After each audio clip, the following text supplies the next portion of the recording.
ఎంతసేపు చర్చికి వెళ్ళిన తర్వాత నాకు ఆరోగ్యం కావాలి, నా కుటుంబం బాగుండాలి, నా అప్పులు తీరాలి, నా నా నా బిడ్డల చదువులు బాగుండాలి, నాకు ఉద్యోగం కావాలి, నా మామ బాగుండాలి, నా అత్త బాగుండాలి, నా నాన్న బాగుండాలి.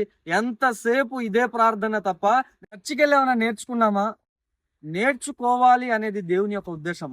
మత్తయి సువార్త 11:29 నా యొద్ద నేర్చుకోండి అన్నాడు దేవుడు. నా యొద్ద నేర్చుకోండి అన్నాడు. నేర్చుకోవాలి అన్నది దేవుని యొక్క ఉద్దేశం. నేర్చుకోవాలి అన్నది దేవుని యొక్క ఆలోచన. అప్పుడు మీకు విశ్రాంతి దొరుకును అని దాని కిందన ఉంటది. మనం నేర్చుకోవటం ద్వారా మనలో ఒక శాంతి కలుగుతుంది, మన మనసులో ఒక నెమ్మది కలుగుతుంది అని ఆ మాటకు అర్థం వస్తుంది. ఏం నేర్చుకుంటున్నాము? చర్చికి వెళ్ళిన తర్వాత ఒక పాట పాడటం నేర్చుకున్నాం, అంతకు మించి మరేం నేర్చుకున్నది లేదు. కడుపులో అక్షర ముక్క ఉండదు. వాక్య సంబంధమైన విషయం ఆ కడుపులో అక్షర ముక్క ఉండదు. దేవుని భయం కడుపులో కొంచెం కూడా ఉండదు. ప్రార్థన ఇక అసలే ఉండదు. ఏమబ్బా నేర్చుకున్నామంటే ఓ పాట పాడడం నేర్చుకున్నాను. ఆ పాట పాడడం నేర్చుకున్న తర్వాత ఒక గర్వం కనబడుతుంది, ఒక అహంకారం కనబడుతుంది. నేనే పెద్ద భక్తి పరుడునని, నేనే పెద్ద భక్తి పరురాలనేటటువంటి గర్వం కనబడుతుంది. కావున నేర్చుకోవాల్సింది ఏంటి అసలు అంటే వాక్యం నేర్చుకోవాలి. నేర్చుకోవాల్సింది ఏంటంటే ప్రార్థన నేర్చుకోవాలి. నేర్చుకోవాల్సింది ఏంటంటే ప్రేమించడం నేర్చుకోవాలి. ఏం నేర్చుకోవాలంటే దేవుని యందు భయము నేర్చుకోవాలి. తర్వాత తగ్గించుకునేటటువంటి మనసును నేర్చుకోవాలి. లేని స్థితిలో ఉండటం నేర్చుకోవాలి. ఇలా నేర్చుకోవాల్సిన విషయాలు చాలా ఉన్నాయి. కానీ మనం ఏం నేర్చుకుంటున్నాం? మనకు నేర్చుకునేటటువంటి పరిస్థితి ఏం లేదు.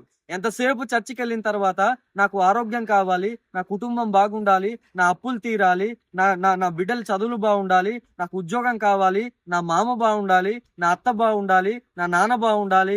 ఎంతసేపు ఇదే ప్రార్థన తప్ప నేను చర్చికి వెళ్ళిన తర్వాత చెప్పిన విషయాన్ని ఎంతవరకు నేర్చుకున్నాను అన్నది ఒకసారి మనం ఆలోచించాలి. యేసుక్రీస్తు ప్రభువారు ప్రసంగం చేసేటప్పుడు తన శిష్యులకు డౌట్ వచ్చింది. ఏంటి డౌట్ అంటే, లోపలి నుండి వెళ్ళేది బయటకు వచ్చేది మనిషిని అపవిత్రపరుస్తుంది, కానీ బయట నుండి లోపలికి వెళ్ళేది మనిషిని అపవిత్రపరచదు అనేటటువంటి ఒక ప్రసంగం చేసిన తర్వాత శిష్యులు యేసుక్రీస్తు ప్రభువారి ఇంటికి వచ్చిన తర్వాత శిష్యుడు ఆయనను అడగటం జరిగింది.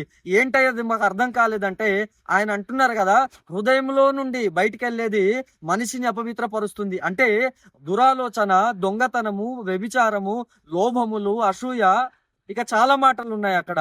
ఇవి మనిషిని అపవిత్రపరుస్తుంది, కానీ మనం తినే తిండి మనల్ని అపవిత్రపరచదు అని యేసుక్రీస్తు ప్రభువారు అక్కడ వివరణ ఇవ్వటం జరిగింది. అక్కడ వాళ్ళకి అర్థం కాకపోవడం వలన అడగటం జరిగింది. అది తెలుసుకునేటటువంటి, నేర్చుకునేటటువంటి మనస్తత్వం కలిగిన వారుగా మనం పరిగణించాలి. కాబట్టి ఇప్పుడు ప్రసంగం చేసిన తర్వాత, పాస్టర్ గారి చర్చిలో ప్రసంగం చేసిన తర్వాత మనము ఏమైనా అడుగుతున్నామా? తెలుసుకుంటున్నామా? డౌట్లు ఏమైనా మనలో వస్తుందా? నేర్చుకునే మనసు, ఆలోచన ఏమైనా మనలో ఉందా అంటే అలాంటిది ఏమి ఉండదు. 100 మంది ఉంటారు, 200 మంది ఉంటారు, 300 మంది ఉంటారు, 500 మంది ఉంటారు. ఇక ప్రసంగం చెప్పిన తర్వాత ఎవరింటికి వాళ్ళు వెళ్ళిపోతారు, వారి పనిలో వాళ్ళు బిజీ అయిపోతారు. అంతేగాని వాక్యం చెప్పారు కదా, దాంట్లో ఏమైనా మనకు అర్థం కానిది ఏమైనా ఉందా, అడుగుదాం, తెలుసుకుందాం అనేటటువంటి పరిస్థితి ఉండదు. కావున దేవుడు అంటున్నాడు కదా, నా యొద్ద నేర్చుకోండి అంటున్నాడు. నేర్చుకోవడం అనేది చాలా ప్రాముఖ్యమైన విషయం అని ప్రభు పేరట మనవి చేస్తూ ఈ మాటలను ముగిస్తూ ఉన్నాను.